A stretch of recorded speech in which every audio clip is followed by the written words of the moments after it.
Hi, I'm Sue DiMaggio, and I've been a member of Immaculate Conception Parish since about 1999. I was flipping through a catalog the other day, and I came across a t-shirt with a slogan on it that I thought was funny, but it also struck a chord with me, and I think it might for you as well. The t-shirt said, "I miss precedented times." I think we all feel that way as we approach the 1-year mark of when the words novel coronavirus first entered our vocabulary.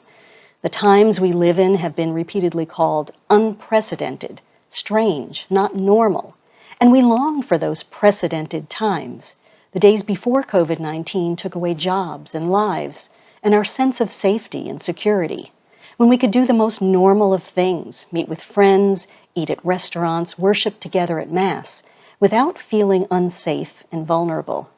So it's natural that as we enter Advent, we might be looking to cling to ways to prepare for Christ's coming that seem familiar and comfortable and safe, precedented ways, if you will.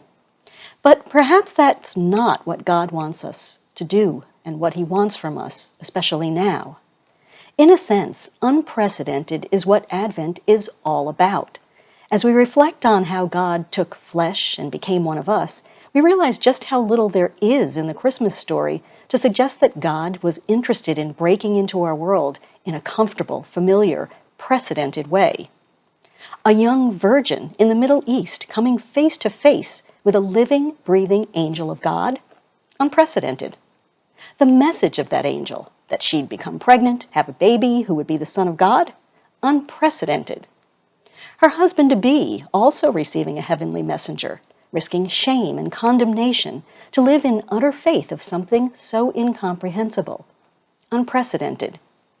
God taking on human flesh, not in a flash of grandeur in the Holy of Holies, but in the most customary way, in the most humble of conditions. Unprecedented. So as we take a closer look at Advent, we can see that God often has astonishingly unique ways of entering people's lives, including our own, asking us to go beyond the familiar in our response to God's call. So perhaps this Advent we can respond in kind.